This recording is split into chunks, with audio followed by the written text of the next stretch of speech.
हाँ भाई, अगले कहाँ पैदा हो गए, मुहर्रम आ गए और 9-10 मुहर्रम को हर बंदे की कोशिश होती है कि वो हलीम बनाए। कोई मज़हबी अकीदत के लिए बनाता है और कोई बनाता है तफरी और शुगल के लिए, लेकिन मेरा काम है आप तक ऑथेंटिक रेसिपीज़ पहुंचाना।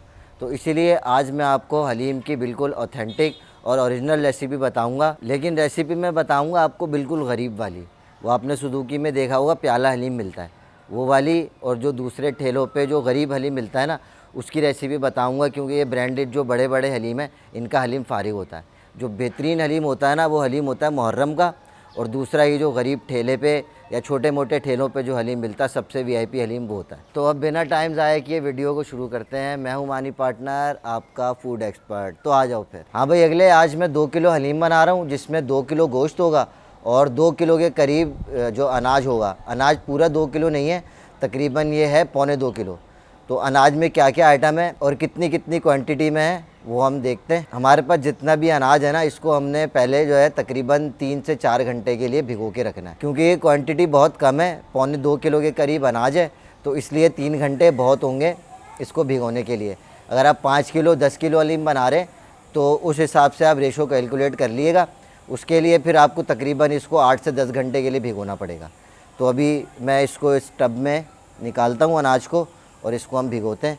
मेरे पास ये है सबसे पहले गंदुम, ये है 750 ग्राम। अच्छा, जो कमर्शियल वाले हलीम बनाते हैं ना, उन्होंने बचानी होती है अपनी कॉस्ट, तो वो जो है ना सिर्फ़ और सिर्फ इसमें गंदुम और चने की दाल डालते हैं। मैं यहाँ पे मसूर की दाल, माश की दाल, जौ और 1-2 चीज़ें और ऐड कर रहा हूँ, जिससे थोड़ा जो है ना और अच्छा हलीम हमारा गाढ़ा बनेगा। लेस के लिए जो है ना वो होता है गंदुम। तो कमर्शियल वाले जो रेशो लेते हैं वो लेते हैं 60 और 40 का, जिसमें 60% वो लोग गंदुम यूज़ करते हैं और 40% यूज़ करते हैं चने की दाल। सिर्फ ये 2 अनाज के आइटम वो लोग जो है ना यूज़ करते हैं। तो जैसे अगर आप 10 किलो हलीम बना रहे हैं ना और कमर्शियल स्टाइल में बनाना है, कॉस्ट भी बचानी है, तो फिर आप उसमें 6 किलो गंदुम डालोगे और 4 किलो चने की दाल डालोगे, बस। उसके अलावा कोई एक्स्ट्रा चीज़ डालने की ज़रूरत नहीं है। मेरे पास तकरीबन 5-6 आइटम है, तो इसको अब भिगोना शुरू करते हैं। ये मेरे पास है 750 ग्राम गंदुम, इसको इस टब में डाल लेंगे। बिस्मिल्लाहिर्रहमानिर्रहीम। ये 750 ग्राम गंदुम आ गया। गंदुम के बाद ये है आधा किलो चने की दाल, ये भी इसमें डाल देंगे। चने की दाल के बाद ये है आधा पाव जौ, ये आधा पाव जौ आ गया इसमें।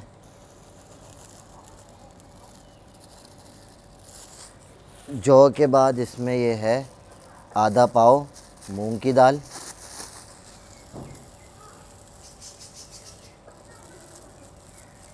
मूंग की दाल के बाद ये है आधा पाव मसूर की दाल,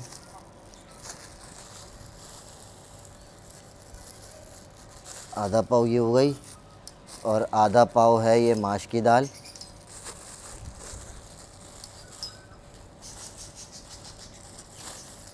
और ये है आधा पाव चावल। ये आधा पाव चावल आ गए, आधा पाव चावल आ गए। और जो क्वांटिटी मैं बता रहा हूँ ये बिल्कुल परफेक्ट क्वांटिटी है, इसी हिसाब से आप सारा अनाज ले लीजिएगा। ये तकरीबन जो है ना 5 से 6 आइटम है, जिसमें चावल है, मसूर की दाल है, मूंग की दाल है, चने की दाल है और गंदुम है और माश की दाल है। ठीक है, ये एक बार इन सबको हल्का सा मिक्स कर ले। इसको मिक्स करके इसमें हम डाल देंगे पानी। इसमें हमने तकरीबन इतना पानी डालना है कि जितना भी अनाज है ना, ये सब अच्छी तरीके से इसमें डूब जाए। ठीक है, अब इसको भिगो के 3 से 4 घंटे के लिए हम छोड़ देंगे। अब 3 से 4 घंटे बाद जब ये भीग जाएंगी अच्छी तरीके से, थोड़ी नरम हो जाएंगी, फिर उसके बाद हम एक साइड पे कोरमा चढ़ाएंगे और एक साइड पे ये दालें चढ़ा देंगे गलने के लिए। तो अब इंशाल्लाह आपसे 3 से 4 घंटे के बाद मिलते हैं। हाँ भाई, अगले अल्हम्दुलिल्लाह 3 घंटे हो गए, हमने अनाज को भिगोया था। अब हम यहाँ पे कोरमा रेडी करेंगे और कोरमे को चढ़ा के साथ में ही हम इसके दालें भी चढ़ा देंगे, ताकि दोनों चीज़ें साथ साथ गल जाएँ। तो मैंने यहाँ पे 2 किलो गोश्त लिया है, पहले भी आपको बताया था। ये देखें, तकरीबन इतनी बड़ी बड़ी बोटियाँ मैंने ली हैं इसमें। अच्छा, अभी ये इन बोटियों का भी साइज़ जो है ना थोड़ा छोटा है, क्योंकि हम कम क्वांटिटी में बना रहे हैं। 2 किलो हलीम के हिसाब से इतनी बड़ी बोटी होनी चाहिए, लेकिन अगर आप 5 किलो 10 किलो बना रहे हैं तो तकरीबन कम से कम जो है ना 200-250 ग्राम का एक पीस हो बोटी का, तो फिर जो है ना रेशा बड़ा बड़ा बनेगा, तो फिर हलीम खाने में मज़ा आएगा। तो अभी सबसे पहले देगची में हम गोश्त डालते हैं। बिस्मिल्लाहिर्रहमानिर्रहीम।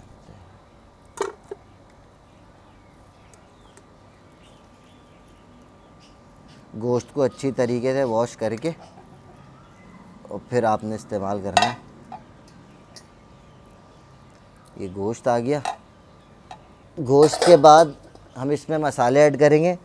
मसाले बहुत ज़्यादा नहीं है, 3 से 4 चीज़ें हैं जो इसमें जाएंगी बस, उसके अलावा और कुछ भी नहीं जाएगा। सबसे पहले ये खुश्क मसाले, ये 50 ग्राम पिसी हुई लाल मिर्च है, ये 3 से 4 पत्ते हैं तेज़पात के, ये 2 से ढाई इंच का टुकड़ा एक दालचीनी का है, और ये तकरीबन 25 ग्राम हल्दी है। टोटल जो हल्दी इसमें जाएगी वो जाएगी तकरीबन 50 ग्राम, जिसमें से 25 से 30 ग्राम कौरमे में डलेगी, और बाकी की जो बचेगी वो हम डालेंगे जब हम अनाज को गलाने के लिए चढ़ाएंगे ना, उस वक्त। ठीक है, तो अब इसको डालते हैं हम। बिस्मिल्लाहिर्रहमानिर्रहीम। ये आ गया एक टुकड़ा दालचीनी का, ये 3 पत्ते तेज़पात के आ गए, और ये आ गई 50 ग्राम पिसी हुई लाल मिर्च और 25 ग्राम हल्दी। ठीक है, उसके बाद इसमें जाएगा ये तकरीबन 2.5 टेबल स्पून अदरक लहसुन का पेस्ट, और ये तकरीबन 2 टेबल स्पून हरी मिर्चों का पेस्ट।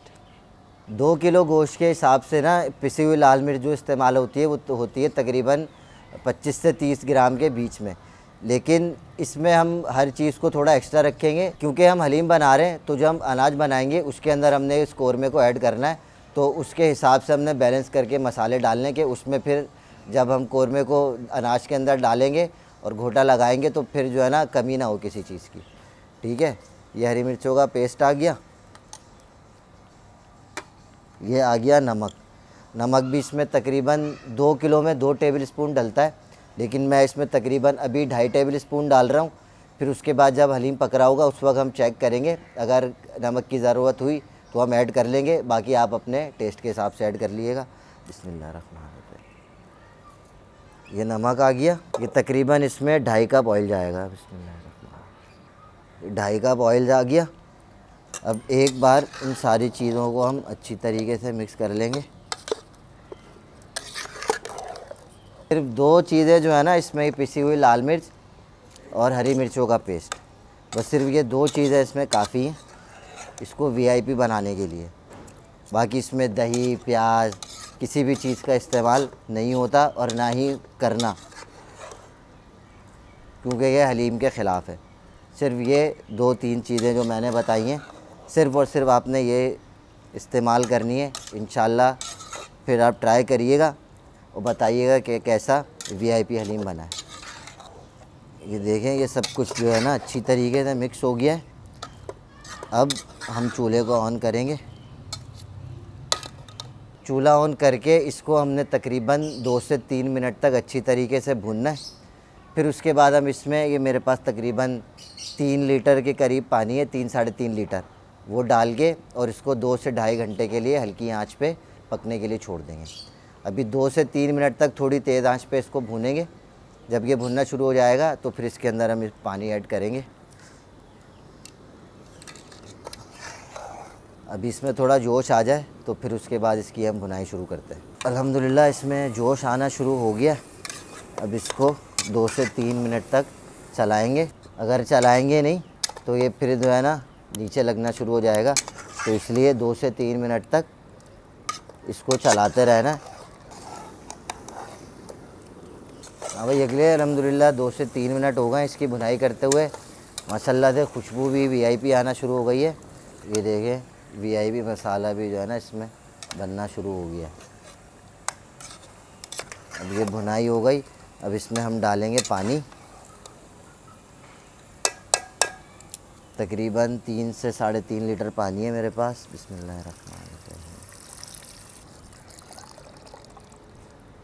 इसमें ये पानी डालने के बाद एक बार फिर से इसको थोड़ा सा मिक्स करेंगे। मिक्स करने के बाद अब इसकी आंच को तेज़ कर देंगे। आंच को तेज़ कर दिया है।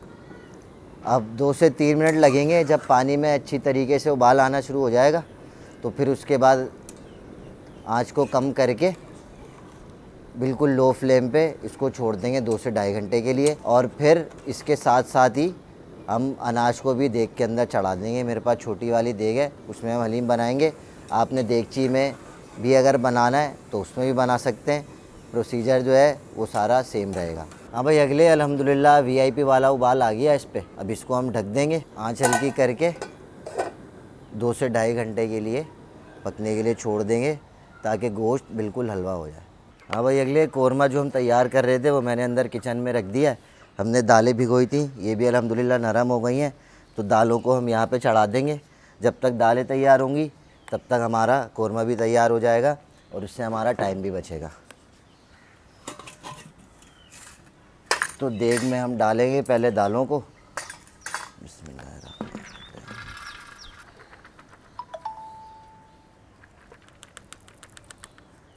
ये आ गई सारी दालें और ये देखें गंदम और दालें बिल्कुल अच्छी तरीके से नरम हो गई हैं, हाथ से ही टूट रही हैं। और अब हम इसके अंदर डालेंगे तकरीबन 5 से 6 लीटर पानी और फिर इसको हम पहले तेज़ आंच पे पकाएंगे। जब उबाल आना शुरू हो जाएगा तो इसकी भी आंच हल्की कर देंगे और इसमें भी तकरीबन लगेंगे 2 से ढाई घंटे इसको गलने में। और गलने के दौरान अगर हमें ज़रूरत पड़ेगी पानी की, अगर पानी खुश्क होना शुरू हो जाएगा तो फिर इसके अंदर हमने गर्म पानी ऐड करना है, अगर पानी की ज़रूरत पड़ेगी तो। अब इसमें पानी डालते हैं। अब ये अगले पानी आ गया। बिस्मिल्लाहिर्रहमानिर्रहीम।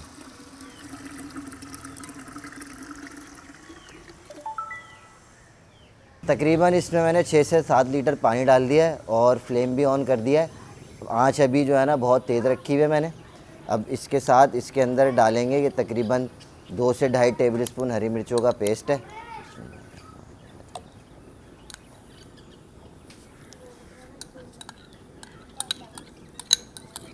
ये हरी मिर्चों का पेस्ट आ गया। फिर उसके बाद ये जो हल्दी बची थी कोरमे की, ये तकरीबन 20 से 25 ग्राम हल्दी है, ये आ गई। उसके बाद ये तकरीबन 5 हरी मिर्चें थोड़ी बड़ी वाली, ये आ गई। और ये आ गए 2-3 पत्ते तेज़पात के।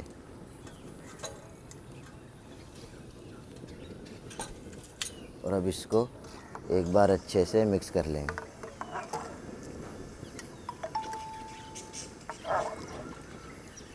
बाकी जो नमक मिर्च मसाला जो कुछ हमने डालना था वो कोरमे में डाल दिया, वो सब बिल्कुल काफ़ी रहेगा, ठीक है। बाकी इसमें हल्दी डाली है ताकि थोड़ा कलर इसका अच्छा हो जाए और हरी मिर्चों का पेस्ट डाला है थोड़ा सा टेस्ट के लिए ताकि दाल में भी थोड़ा टेस्ट आ जाए। और तेज़पत्ता डाला है इसमें थोड़ी खुशबू के लिए। अब इसको अच्छी तरह से मिक्स कर लिया। अब इसको तेज़ आंच पे इंतज़ार करेंगे उबाल आने का। जब उबाल आ जाएगा तो फिर इसको ढकने के बाद हल्की आंच पे 2 से ढाई घंटे पकने के लिए छोड़ देंगे ताकि दालें सारी गल जाएं। हाँ भाई, अगले अल्हम्दुलिल्लाह इसमें उबाल आना शुरू हो गया, खौल गया है पानी अच्छी तरीके से। और दालें भी जो है ना देखें अभी से ही अच्छी खासी नरम पड़ गई हैं। ये देखें चने की दाल के अलावा बाकी सारी चीज़ें बिल्कुल नरम हो गई हैं। तो अब इसको हम आँच हल्की करके ढक देंगे और तकरीबन 1.5 से 2 घंटे के अंदर अंदर सारी दालें अच्छी तरीके से गल जाएंगी। फिर उसके बाद हम इसको पीसना शुरू करेंगे। तो अभी इसको ढक देते हैं और आँच कर देंगे बिल्कुल स्लो। और अब आपसे मिलते हैं 1.5 से 2 घंटे बाद जब दालें गल जाएंगी, फिर उसके बाद इसको हम पीसना शुरू करेंगे। हाँ भाई, अगले अल्हम्दुलिल्लाह कोरमा हमारा बिल्कुल रेडी हो गया है। गोश्त वीआईपी करके गल गया है और उधर अभी दालें गल रही हैं, दालों में थोड़ी कसर बाकी है। तो जब तक दालें कम्प्लीटली गल जाती हैं तब तक हम गोश्त का रेशा बना लेते हैं। ये चेक करें माशाल्लाह कैसा वीआईपी मसाला इसका बना है और गोश्त भी बिल्कुल हलवा हो गया है, बिल्कुल हलवा हो गया है गोश्त, ठीक है। तो अभी हम इसमें से हमने सिर्फ जो है ना बोटियाँ जितनी भी हैं ना, सिर्फ गोश्त निकालना है और वो निकाल के हमने इसका रेशा बनाना है।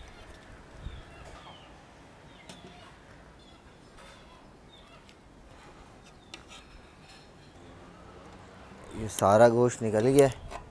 अब एक इस टाइप का कोई घोटना जो होता है वो ले लें और उससे एक एक बोटी करके अच्छी तरीके से इसका रेशा बनाना है। एक एक बोटी को अलग अलग करके आपने पीसना है ताकि उस पूरी बोटी का अच्छी तरीके से रेशा बन जाए।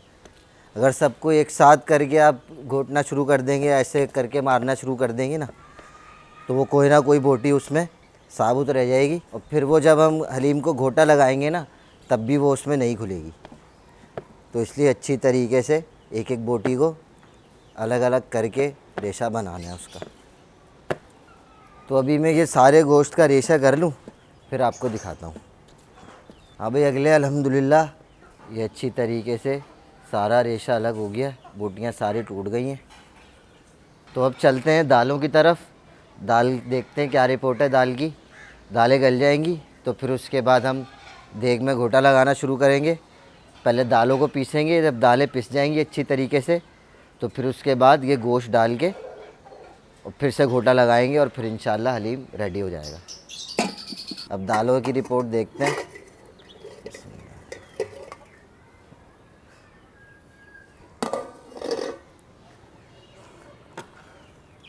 तकरीबन सारी दालें अल्हम्दुलिल्लाह गल गई हैं और ये गाढ़ा भी होना शुरू हो गया, थोड़ा लेस भी आना शुरू हो गया इसमें। देखें अच्छा इसमें लेस आना शुरू हो गया और दालें ऑलमोस्ट जो है ना सारी गल गई हैं। देखिए ये चने की दाल भी गल गई है, बाकी मूंग की, मसूर की सारी दालें गल गई हैं। अब हम दालों को भी पीसना शुरू करते हैं। अगर आपके पास कोई घोटा वगैरह ना हो या लंबी ना करनी हो, आसानी से काम करना हो, तो आप इस टाइम पे जब दालें सारी गल जाए तो उसको ग्राइंड कर लें। लेकिन सिर्फ दालों को ग्राइंड करना है, गोश्त को आपने ग्राइंड करने के बाद फिर दालों में डाल के किसी भी चीज़ से घोटना है। गोश्त को आपने ग्राइंड नहीं करना, वरना उसका रेशा सारा ख़त्म हो जाएगा तो फिर वो मज़ा नहीं आएगा हलीम में। तो अभी इसको घोटना शुरू करते हैं। तो मेरे पास ये बड़ा वाला घोटा है, बड़ी देग का जो होता है। अब ये इतनी सी छोटी सी देग है, इसमें अजीब तो लगेगा इससे घोटा लगाना, लेकिन ये है कि घोटा बहुत ज़बरदस्त लग जाएगा और आसानी से और जल्दी काम हो जाएगा मेरा इसमें। तो इसको अब दालों को पीसना शुरू करते हैं।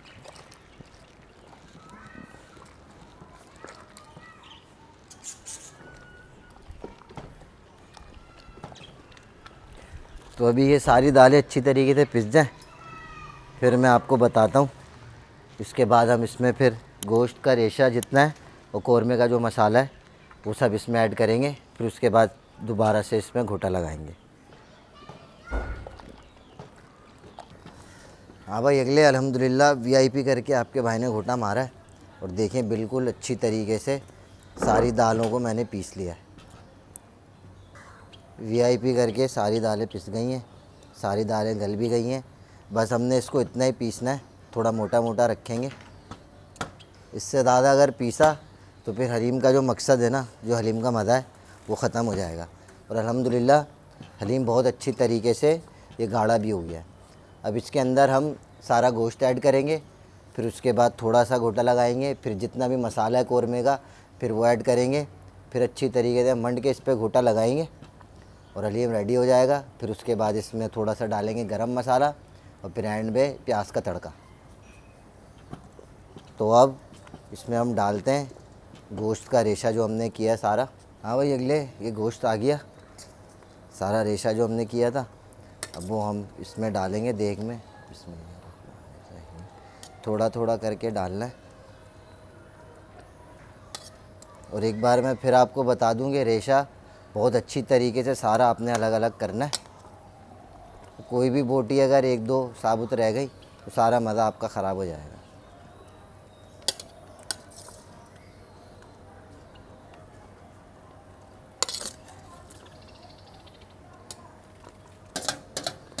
ये सारा गोश्त आ गया। गोश्त डालने के बाद अब इसको थोड़ा सा ऐसे किसी चमचे से हिला लें, थोड़ा सा मिक्स कर लें। जैसे कफगीर होती है ना बड़ी देग में, अगर आप बना रहे हैं तो उससे कर लें। ऐसे मिक्स करने के बाद अब इस पे लगाना शुरू करेंगे हम घोटा। बिस्मिल्लाहिर्रहमानिर्रहीम। अब इसकी आंच थोड़ी तेज़ कर देंगे,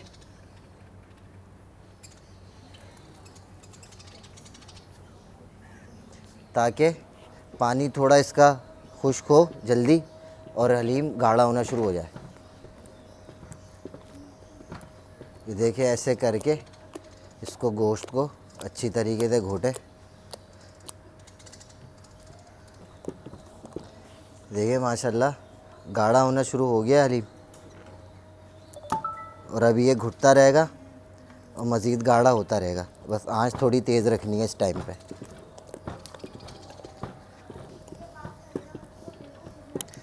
10 से 15 मिनट खाली गोश्त को घोटने के बाद अब इसके अंदर हम डालेंगे कौरमे का मसाला जो है।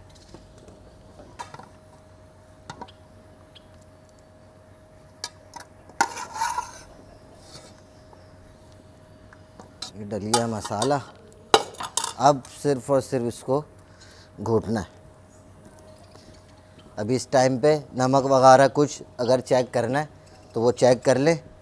अगर नमक कम हो तो नमक अपने हिसाब से एडजस्ट कर लें। हाँ भाई, अगले अल्हम्दुलिल्लाह बहुत वीआईपी करके सारी दालें और गोश्त अल्हम्दुलिल्लाह घुट गया है। बिल्कुल तकरीबन हमारा 95% हलीम रेडी है। अभी इसमें हम गरम मसाला डालेंगे। गरम मसाला डालने के बाद इसको तकरीबन हल्की आंच पे 8 से 10 मिनट के लिए पकने के लिए छोड़ेंगे, ताकि गरम मसाले का जो कच्चापन है वो ख़त्म हो जाए।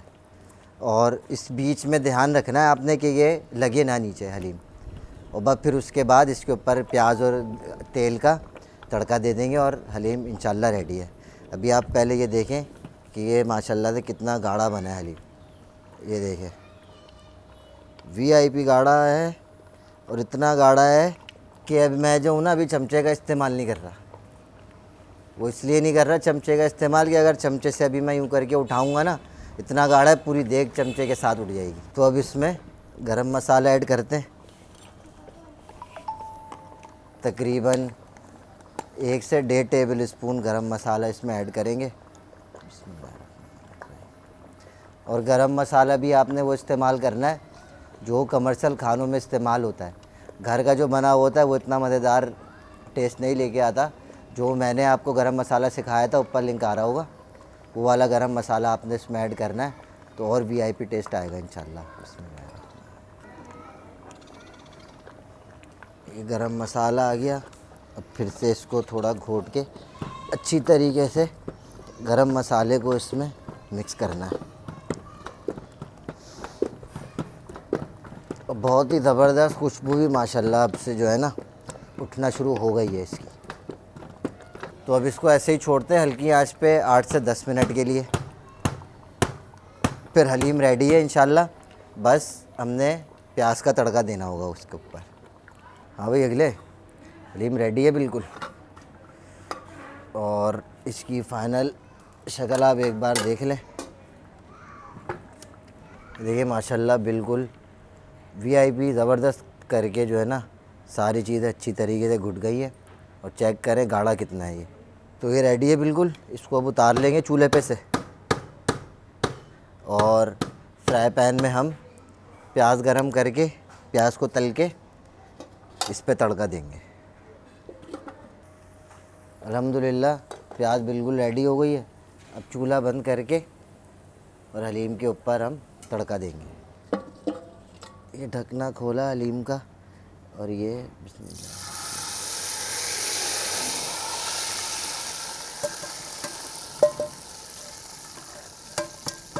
तड़का हलीम पे दिल गया। हाँ भाई, अगले वीआईपी हलीम हमारा बिल्कुल रेडी है। अब इसको हम डिश आउट करते हैं। बिस्मिल्लाहिर्रहमानिर्रहीम। पहले इसको अच्छी तरीके से मिक्स कर लेंगे जो तड़का हमने मारा है इस पर। ऑयल जो है तड़के का ये सारा मिक्स कर ले अच्छी तरीके से। ये कैसा वीआईपी गाढ़ा गाढ़ा हलीम बना है माशाल्लाह। अभी यूँ उठाऊँगा पूरी देग उड़ जाएगी। इसको डिश आउट करते हैं। बिस्मिल्लाहिर्रहमानिर्रहीम। हाय हाय हाय, वाह भाई वाह, सुभान अल्लाह।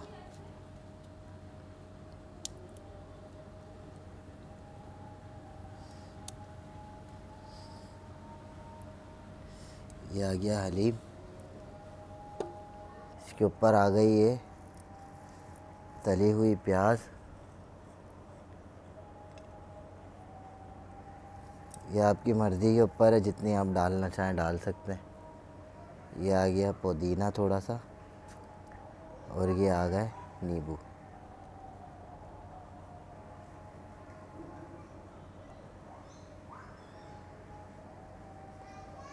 और ये हलीम एकदम रेडी।